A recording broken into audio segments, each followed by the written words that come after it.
a grabar.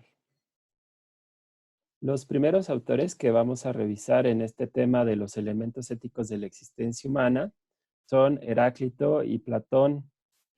Los conceptos que vienen en el programa, pues viene ethos, que yo lo relaciono con Heráclito, y respecto a Platón no viene un concepto muy relacionado con Platón, pero yo creo que dentro del pensamiento ético de Platón, el concepto más importante sería el de justicia. Es a la justicia que le dedica Platón su libro más grande, más importante, que es el Diálogo de la República. Entonces vamos a abordar el concepto de justicia en Platón y de ethos en Heráclito.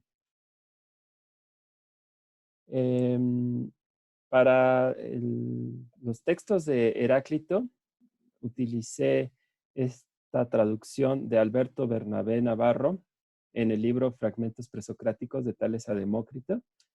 Y para Platón, les recomiendo consultar las ediciones de Gredos, de la República, eh, con la traducción de Conrado Eggersland. Y también en relación con el concepto de justicia de Platón, vamos a ver un mito que se encuentra en el Fedro, que está en el volumen 3 de los diálogos de Platón, también de Gredos, traducido por García Gual, Martínez Hernández y Lledó Íñigo.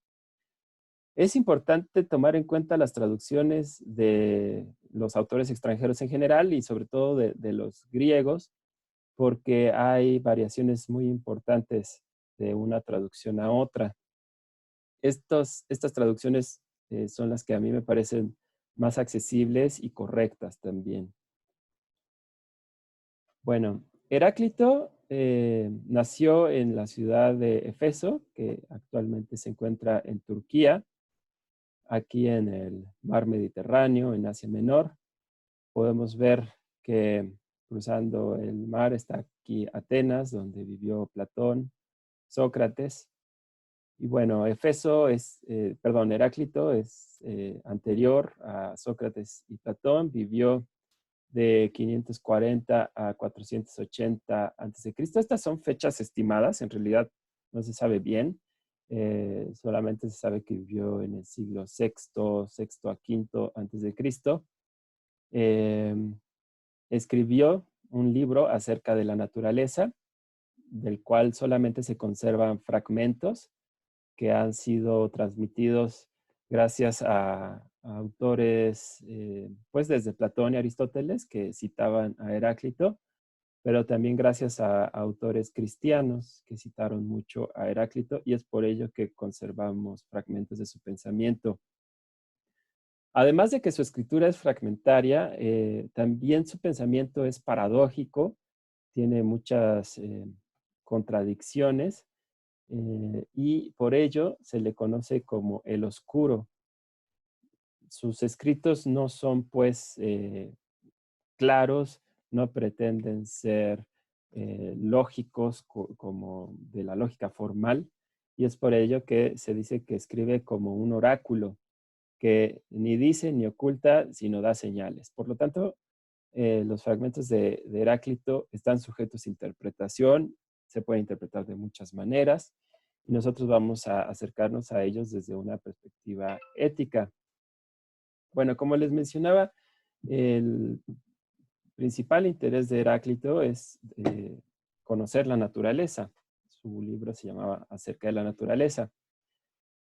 Claro que en el siglo VI antes de Cristo el conocimiento de la naturaleza era muy intuitivo, y de forma muy intuitiva Heráclito concibe la naturaleza, el mundo, como algo que ha existido desde siempre y que ha sufrido, pues, transformaciones durante toda su existencia, y que así lo seguirá haciendo, y que no ha sido este mundo creado por nadie, no es que tuvo un inicio y lo creó algún dios, sino que ha sido eternamente y es y será un fuego eternamente viviente que se enciende según medidas y se apaga según medidas. Quizá podríamos asociarlo con las teorías contemporáneas del Big Bang, del universo que se expande y luego se contrae y luego se vuelve a expandir. A lo mejor ahí podemos encontrar una semejanza con lo que ya planteaba Heráclito hace muchos años. Bueno, el fuego es un símbolo. No hay que pensar que Heráclito le atribuía al fuego el principio de todas las cosas como si se estuviera refiriendo al fuego que sale de la estufa, sino que el fuego es un símbolo de aquello que está en continuo cambio. Y lo único que permanece en ese cambio es el propio cambio, la propia transformación. O sea, todo cambia y por lo tanto lo único que permanece es el cambio. El fuego se transforma en todo, todo se transforma en oro. Así es como concibe Heráclito la naturaleza, como algo que está en perpetuo cambio, en perpetuo devenir, y este devenir, estas transformaciones, sin embargo, ocurren de manera racional. Esta parte hay que subrayarla. Cuando dice, se enciende según medidas y se apaga según medidas. Es decir, el encenderse, el apagarse, el transformarse del fuego, de la sustancia que da lugar al universo, esa transformación ocurre según medida, según una razón, no son cambios arbitrarios. Bueno, esa razón con la cual suceden las transformaciones es el logos. Logos en griego significa varias cosas, significa discurso, ciencia, pero también significa razón, medida. Eh, ok, entonces, de acuerdo con Heráclito, eh, la razón que nosotros tenemos, los seres humanos, si ponemos atención, si abrimos los ojos y estamos despiertos, es capaz de comprender la razón que gobierna el cosmos. ¿Sí? La razón del cosmos entonces se encuentra en nuestra razón. Y si escuchamos esa razón que está dentro de nosotros y también es cósmica, podemos comprender que todo en el cosmos es uno. ¿Okay? En ese sentido, los seres humanos son sabios si conocemos la verdad que lo pilota, que gobierna todo a través de todo. Esto, como les decía, es si estamos despiertos, ¿no? Si estamos despiertos, entonces podemos conocer la razón que lo gobierna todo, aunque si estamos dormidos, no lo vamos a hacer así. Si el dormido piensa que él tiene una razón particular y que cada quien tiene su razón particular y el mundo es de acuerdo con la razón de cada quien. Eso es lo que opina el dormido, pero el despierto, el que tiene los ojos abiertos y presta atención, se percata que en realidad existe una sola razón y un solo mundo, una razón para ese mundo común. Bueno, en este mundo común, los opuestos están unidos, justo porque es un mundo común. No existe una separación entre entidades, entre elementos, sino que todos forman una unidad. Por ejemplo, el arco. En el arco vemos que la madera tiende a permanecer recta, mientras que la cuerda, cuando jala hacia sí la flecha del arquero, pues la cuerda tiende a doblar, a hacer curva la madera. De esa forma es como obtiene el arco su potencia, su efectividad. Esto ocurre en muchos seres. Por ejemplo, nosotros estamos vivos gracias a que no solamente se reproducen las células dentro de nuestro organismo, sino que también mueren una misma cantidad de células. Podríamos entonces entender esta frase de Heráclito lo divergente converge consigo mismo. Aquello que pensaríamos que está opuesto, en realidad no está separado, sino que converge. Ensamblaje de tensiones opuestas como el del arco y el de la lira. Así también vemos cómo los opuestos están unidos en el sentido de que se dan significado. Nosotros concebimos la enfermedad por contraste con la salud, el mal por contraste con el bien, el hambre en contraste con la hartura, el trabajo en contraste con el descanso, etc. También los opuestos vemos cómo están relacionados porque uno da lugar al otro. Por ejemplo, cuando se produce el fuego, pues se consume el aire, ¿no? Por eso el fuego vive la muerte del aire, el aire vive la muerte del fuego, el agua vive la muerte de la tierra, etc. Y por último, esta armonía de opuestos se refiere a que una cosa puede tener efectos contrapuestos dependiendo del sujeto, dependiendo de quién la use o quién la mire. El mar, el agua de mar, para los peces es potable, es saludable. En cambio, para los seres humanos, el agua de mar, si la bebes, te mueres. En ese sentido, habla Heráclito, más bien en esos sentidos, habla Heráclito de la armonía de opuestos en el cosmos, que hay que tener en cuenta que es un cosmos que es total, que es único, que no está dividido en partes, no está separado en partes.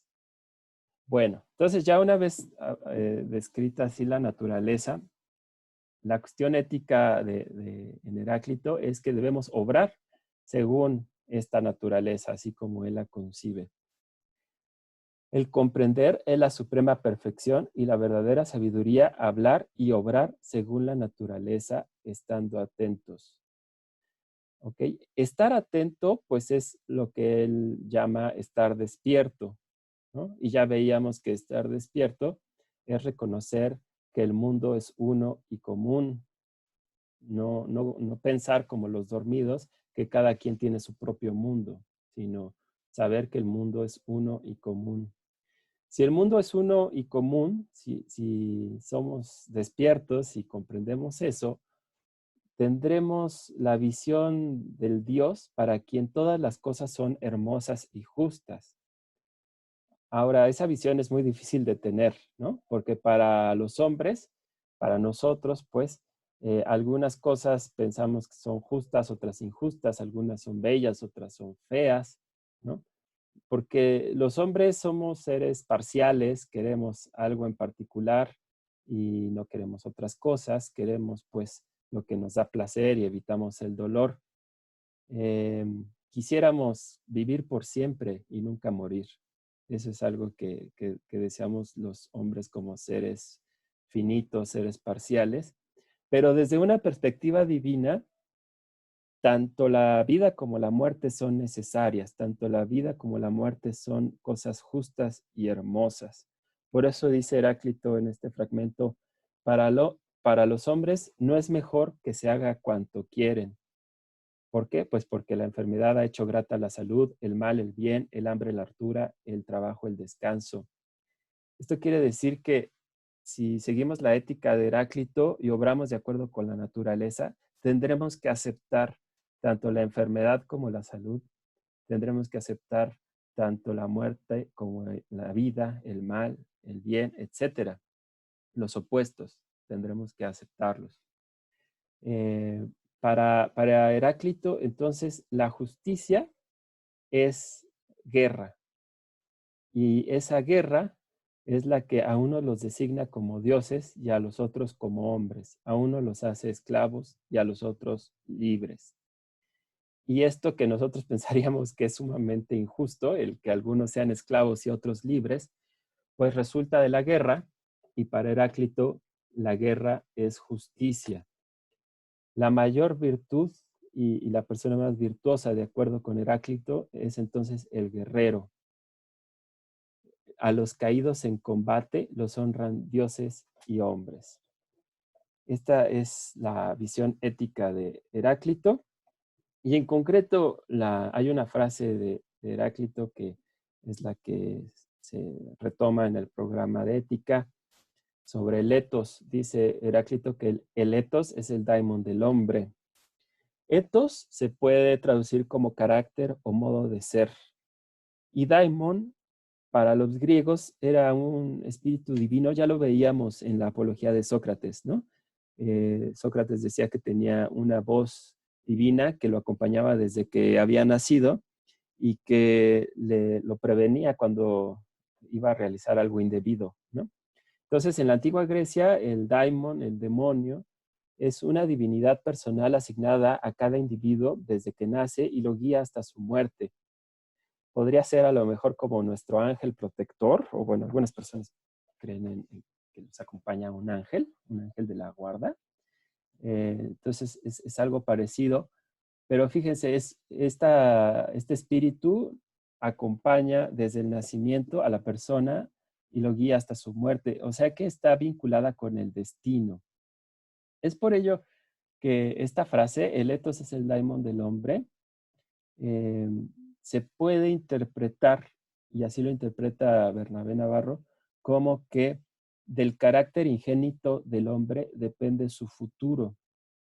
O sea, es una especie de determinismo en la cual el futuro de las personas está ya determinado por el demonio, el espíritu que se le otorgó al nacer.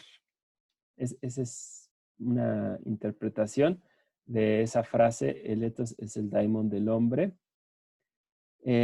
Aunque también, fíjense en esta traducción, el carácter del hombre es su demonio.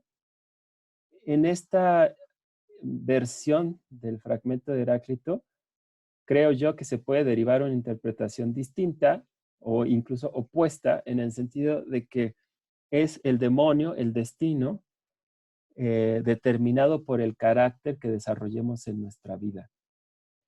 Finalmente, pues no se puede saber porque Heráclito el Oscuro hablaba como un oráculo y no muestra ni oculta, sino que solo da señales. Entonces, podríamos, creo yo, interpretarlo de estas dos formas.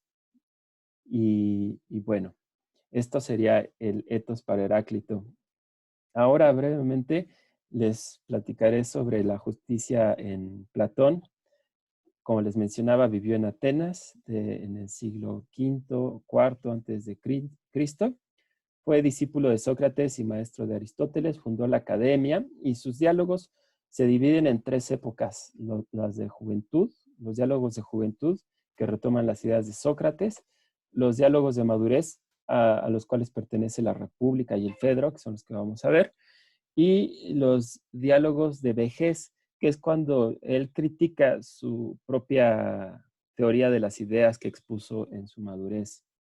Bueno, aquí tenemos una imagen de la Academia de Atenas, que es la que fundó hace muchos años Platón, pero bueno, es ya la moderna. En el libro 2 de la República tenemos el mito del anillo de Giges, que se parece un poco al de El Señor de los Anillos de Tolkien, aunque leí que en realidad Tolkien no se basó en eso, pero es muy grande la semejanza que hay entre estos dos planteamientos. Van a ver por qué. El mito dice así: Giges era un pastor que servía al entonces rey de Lidia. Un día sobrevino una gran tormenta y un terremoto que rasgó la tierra y produjo un abismo en el lugar en que Giges llevaba el ganado a pastorear. Asombrado al ver esto, descendió al abismo y halló, entre otras maravillas que narran los mitos, un caballo de bronce, hueco y con ventanillas, a través de las cuales divisó adentro un cadáver de tamaño más grande que el de un hombre, según parecía, y que no tenía nada excepto un anillo de oro en la mano. Giges le quitó el anillo y salió del abismo. Ahora bien, los pastores hacían su reunión habitual para dar al rey el informe mensual concerniente en la hacienda. Cuando llegó Giges llevando el anillo, tras sentarse entre los demás, casualmente volvió el engaste del anillo hacia el interior de su mano. Al suceder esto, se tornó invisible para los que estaban sentados allí, quienes se pusieron a hablar de él como si se hubiera ido. Giges se asombró y luego, examinando el anillo, dio vuelta el engaste hacia afuera y tornó a hacerse visible. Al advertirlo, experimentó con el anillo para ver si tenía tal propiedad y comprobó que así era. Cuando giraba el engaste hacia adentro, su dueño se hacía invisible, y cuando lo giraba hacia afuera, se hacía visible. En cuanto se hubo cerciorado de ello, maquinó el modo de formar parte de los que fueran a la residencia del rey como informante. Una vez allí, sedujo a la reina y con ayuda de ella mató al rey y se apoderó del gobierno. Este mito, este relato, que se cuenta en el libro 2 de la República, plantea la siguiente cuestión. ¿Somos justos? ¿Actuamos de forma justa porque no tenemos el poder de obrar injustamente sin ser castigados? ¿Alguna persona que tuviera el poder de delinquir impunemente actuaría de manera justa? ¿La justicia es un fin o es un medio? ¿Es más feliz el injusto que el justo? Si hubiera que elegir, ¿preferirían sufrir injusticias en lugar de cometerlas? Y por último, ¿qué es la justicia? En otras palabras, si ustedes encontraran como Giges un anillo que los hiciera invisibles y que les permitiera cometer cualquier acto en su beneficio, aun aquellos injustos, sin recibir castigo, si ustedes tuvieran ese poder, ¿actuarían de forma justa? A pesar de que si tuvieran el poder de que si actúan de manera injusta nadie los castigaría. Pues de acuerdo con la postura de quien relata este mito, ahorita no recuerdo si es Adimanto o Polo o quién es, pero quien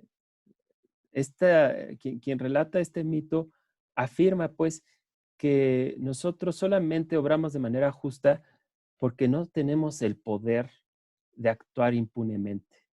Solamente obramos de manera justa porque la justicia es un medio que nos permite evitar ser víctimas de injusticias y porque también al actuar de manera justa, pues evitamos ser castigados si delinquimos. Entonces, este mito de lo que nos habla es que la justicia es un medio, no es algo valioso por sí mismo. Y que si nos fijamos en qué es lo que nos hace más felices, de acuerdo con este mito, pues lo que nos hace más felices y preferiríamos sería la injusticia, no la justicia. Bueno, entonces lo que va a hacer en la República Platón es tratar de convencernos de que la justicia sí es algo valioso por sí mismo, es algo más valioso que la injusticia, nos hace más felices que la injusticia y que hay que incluso que preferir sufrir una injusticia antes que cometerla, si es que nos vemos orillados a elegir entre estas alternativas. Bien, para ello, en los libros 3 y 4 de la República, nos va a explicar qué es la justicia, primero para el Estado, porque de acuerdo con Platón, el Estado es como una proyección a escala de lo que ocurre en el alma del individuo. Bueno, en el libro 3 encontramos el mito fenicio de las tres clases. Este mito se los voy a relatar brevemente. Según el relato, los seres humanos provendrían de la tierra sería madre de los seres humanos, y a cada tipo de ser humano habrá puesto diferentes metales. A unos les habrá puesto oro, a otros plata y a una tercera clase hierro y bronce. Dependiendo del metal, van a ser las capacidades de las personas. Los que tienen oro serán gobernantes, los que tienen plata serán guerreros y los que tienen hierro y bronce, artesanos y labradores. A cada una de estas clases le corresponden virtudes diferentes. A los gobernantes les corresponde la sabiduría, la cual consiste en el conocimiento sobre el bien de cada clase que conforma el Estado y del Estado en su totalidad. A los guerreros les corresponde la valentía, que la valentía la entiende aquí Platón como la capacidad de mantener en toda circunstancia la opinión dictada por el legislador sobre las cosas que hay que temer. En otras palabras, la valentía es la capacidad del guerrero de, frente al peligro, mantenerse firme en su convicción de que vale más la justicia y la libertad que que el conservar la vida, ¿no? Entonces, esta es la valentía para los guerreros. Y la moderación se entiende en principio como el control de placeres y apetitos, pero en ese sentido, la moderación no es una virtud exclusiva de artesanos y labradores, no es una virtud exclusiva de la clase de hierro y bronce, es algo que deben tener tanto los guerreros como los gobernantes. Pero digamos, lo que es parte de los artesanos y labradores en cuanto a la moderación es que ellos deben aceptar el gobierno de la clase de oro, ya que al tener educación, al tener sabiduría, la clase gobernante acota sus deseos y hace que sus deseos sean mesurados, sean simples y mesurados. Y entonces los artesanos y labradores deben aceptar la conducción de los gobernantes y en ello consiste la moderación, el acuerdo con el predominio de los deseos mesurados de los mejores sobre los de la multitud de artesanos y labradores. Bueno, así tenemos pues tres clases en el Estado con sus tres virtudes y por último, la cuarta virtud, que es la justicia, consiste en que cada una de las clases tenga lo propio y haga lo que le corresponde. Entonces, como pueden ver, la justicia es una virtud que comprende las otras tres, la de la sabiduría, la valentía y la moderación. Ahora, de acuerdo con Platón, la ruina del Estado se produce si llegan al poder, al gobierno, individuos de hierro o de bronce. Por lo tanto, los gobernantes, su principal labor consiste en asignar a los individuos la clase que le corresponde de acuerdo a sus talentos, porque digamos que sí, por nacimiento la tierra pone esos metales, esos talentos en cada uno de los individuos, pero no es algo que esté garantizado por linaje. Puede ocurrir que un miembro de la clase de oro tenga un hijo que sea de hierro y bronce y entonces con la pena hay que pasarlo a la clase de hierro y bronce o al revés, ¿no? Entonces, lo importante es que los gobernantes siempre cuiden que la conducción del Estado esté a cargo pues, de individuos sabios. Esto también tiene que ver con el famoso principio del gobierno de filósofos, los príncipes filósofos, que ha causado mucha controversia. Pero bueno, de acuerdo con Platón, el gobierno debe estar en manos ya sea de filósofos o bien de gobernantes que sepan filosofía, de gobernantes que filosofen. ¿Por qué? Porque, y aquí creo que tiene un buen punto Platón, los filósofos, así como ejemplarmente tenemos a Sócrates, no ambicionan el poder. Para los filósofos el gobierno no es un privilegio, no es algo deseable, sino al contrario es una carga, es una obligación. Y en ese sentido, los filósofos no van a pelear, no van a enfrascarse en disputas estériles por controlar el poder, ¿no? Entonces, pues un buen gobierno, dice Platón, estaría conducido por personas que no quieren gobernar, ¿no? Que no anhelan gobernar como si fuera la pasión de su vida, sino que más bien lo hacen por obligación, cubriendo una obligación. Y la segunda razón por la cual los filósofos o personas que sepan filosofar serían los mejores gobernantes, de acuerdo con Platón, es que son ellos, los filósofos, quienes son capaces de comprender la idea del bien.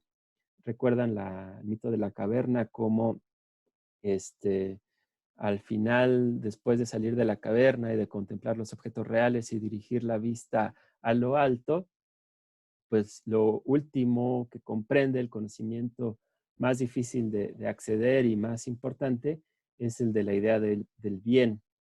Entonces, es importante conocer, no solo importante, es necesario comprender la idea del bien, de acuerdo con Platón, para poder obrar con sabiduría tanto en lo privado como en lo público.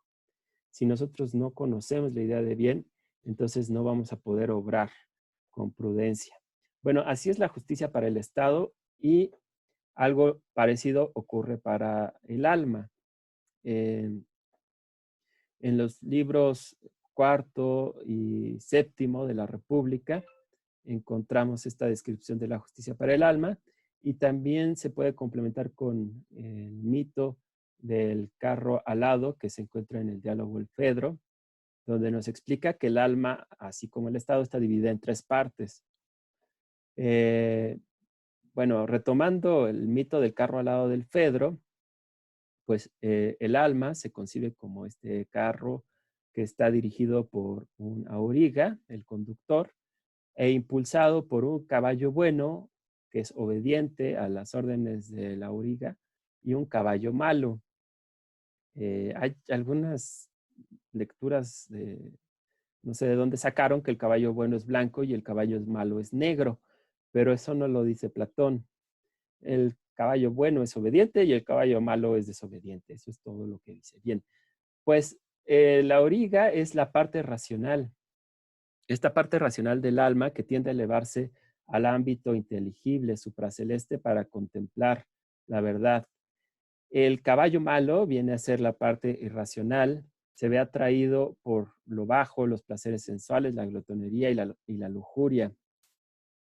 Y como les mencionaba, el caballo bueno, pues es aquel que obedece a la razón.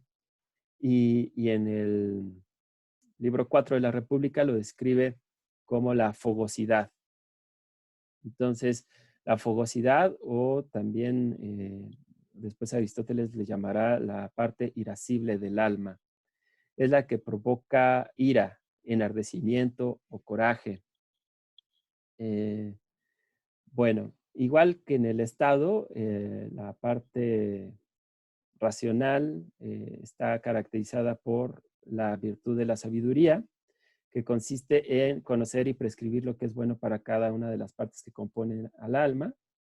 La virtud de la valentía corresponde a la parte irascible del alma, y consiste también en sostener su opinión, en que el alma sostenga su opinión sobre lo que hay que temer y lo que no. Y por último, la moderación pertenece a la parte apetitiva del alma, esa parte que nos provoca sed, hambre, que está vinculada con el cuerpo, con las necesidades y deseos corporales. Y entonces a esa parte le corresponde la virtud de la moderación, que consiste en obedecer los dictados del raciocinio. Claro que pues es una virtud precisamente porque el caballo malo no está inclinado a obedecer al raciocinio, sino más bien está inclinado a satisfacer las necesidades, los deseos corporales. Entonces, por eso es virtuoso el caballo malo, que se modera. Bueno, y así como en el Estado, en el alma, la justicia consiste en que cada una de las partes del alma realice su propia función sin interferir en la de las otras partes. En particular, un alma injusta sería aquella en la que la parte apetitiva toma el gobierno, la conducción del alma. Digamos, si nosotros dejamos de dirigir, de obrar por la razón, y empezamos a obrar para satisfacer la parte apetitiva, entonces tendría como consecuencia que nuestra alma se volvería injusta. En conclusión, pues, la justicia es la excelencia o la virtud del alma, comprende las virtudes de las tres partes integrantes del alma: sabiduría, valentía y moderación. Y el alma justa, pues, es la que realiza bien las funciones de esas tres partes del alma y por lo tanto vive bien. Es un atributo del alma. El alma es, de acuerdo con Platón, lo que nos hace vivir. Si el alma se va de nuestro cuerpo, pues nuestro cuerpo muere, no, pierde la vida. Entonces, lo que nos hace estar vivos es nuestra alma, no nuestro cuerpo. Eso dice Platón. Y por lo tanto, si tenemos un alma buena, un alma justa, entonces viviremos bien. Y vivir bien es ser feliz. Así hemos llegado a lo que quería demostrar Platón para desmentir el mito del anillo de Giges. Entonces, un alma injusta no va a ser feliz. Giges a pesar de que se haya apoderado del gobierno, haya matado al rey, etcétera, no va a ser feliz, de acuerdo con Platón. ¿Por qué? Porque está actuando guiado por sus apetitos, guiado por sus deseos, sus necesidades corporales. Entonces, en su alma no hay armonía ni orden. Lo mejor no gobierna sobre lo peor, sino al contrario. Entonces, esa alma, el alma de Giges, vive enferma. Entonces, la justicia es un fin en sí mismo y no un simple medio para protegerse de los fuertes o recibir recompensas. Es más desdichado el que comete injusticias que el que las sufre. Y así terminamos de ver esta idea de la justicia en Platón.